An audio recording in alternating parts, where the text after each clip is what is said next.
Qui, entre les femmes et les hommes, s'en sort le mieux lorsqu'il s'agit d'investir son argent sur les marchés financiers? Cette question, elle est assez intéressante et on va le voir en conclusion, elles apportent des informations importantes pour l'ensemble de la population.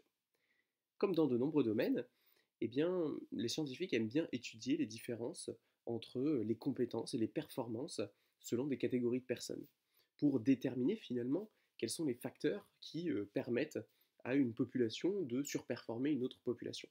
Et des groupes classiques qui sont étudiables facilement, c'est de comparer les femmes et les hommes. Alors on peut les comparer sur plein de domaines particuliers, hein. On peut le comparer dans le domaine des études, effectivement, où on voit notamment que récemment, il y a une surperformance des femmes pour ce qui est notamment des études supérieures. On peut le comparer dans tout ce qui est mesurable, sur les salaires, où on voit une inégalité salariale qui s'explique par de nombreux facteurs, que ce soit culturel ou social. Et dans le domaine des marchés financiers, on peut aussi simplement demander, en tout cas les brokers peuvent faire des analyses sur leurs clients, puisqu'ils savent qui est une femme, qui est un homme. Ils peuvent prendre tous les portefeuilles et comparer finalement les performances de ces deux catégories de population. Et c'est extrêmement intéressant de voir ce qu'il en ressort. C'est ce qu'a fait Trade Republic, qui est un trader récent, en regardant la période de 2019 à 2021. Et bien, ils ont comparé la performance de l'ensemble de leurs clients féminin, masculin, pour voir un petit peu ce que ça donnait.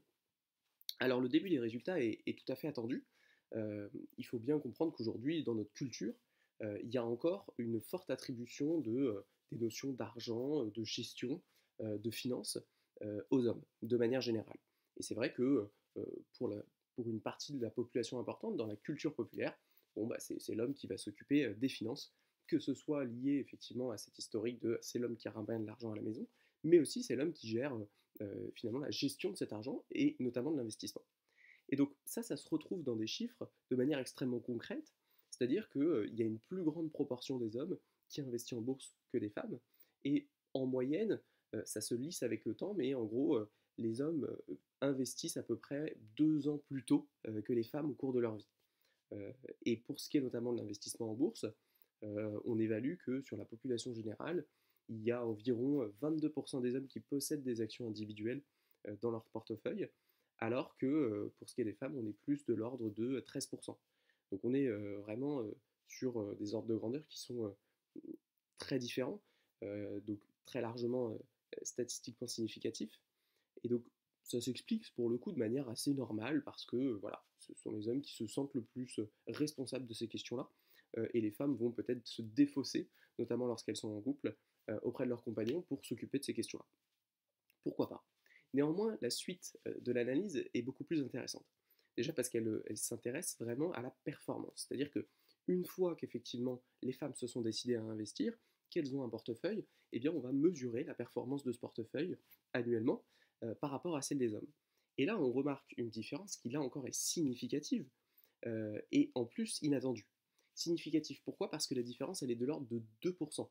Alors 2% pour rappel, on parle de la performance annuelle et on parle d'une différence. C'est-à-dire que si les hommes ont en moyenne une performance de leur portefeuille de 5%, eh bien les femmes ont une performance annuelle en moyenne de 7%.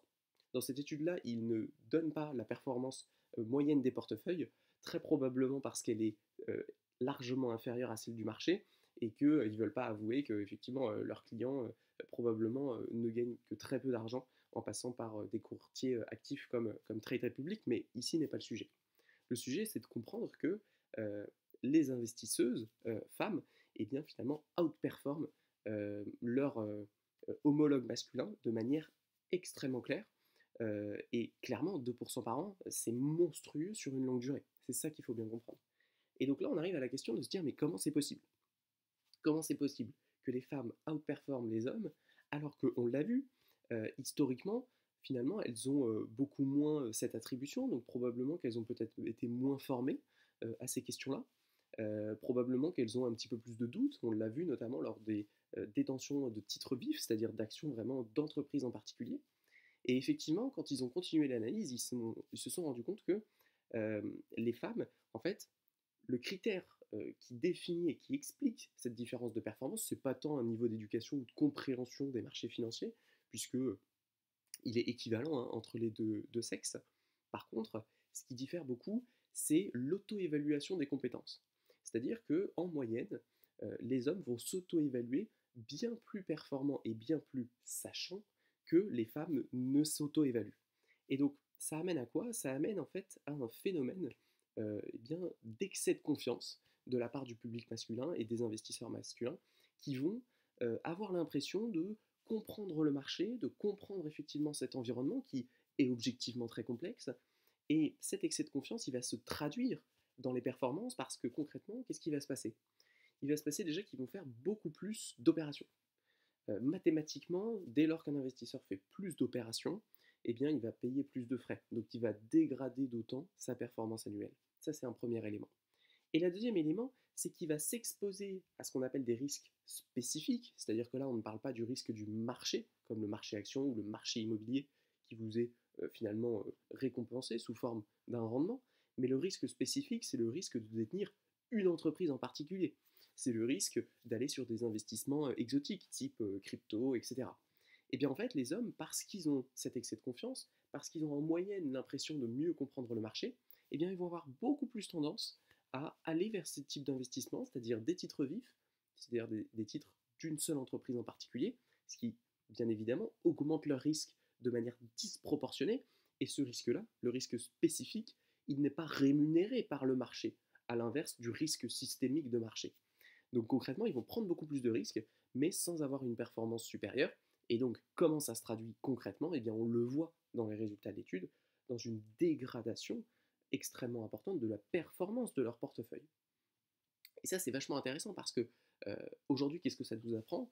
Ça nous apprend que quelle que soit la population à laquelle on appartient, quel que soit notre niveau de compétence, notre niveau de compréhension des marchés financiers, il faut bien comprendre que il y a vraiment quelque chose qu'il faut éviter à tout prix, c'est cet effet d'excès de confiance.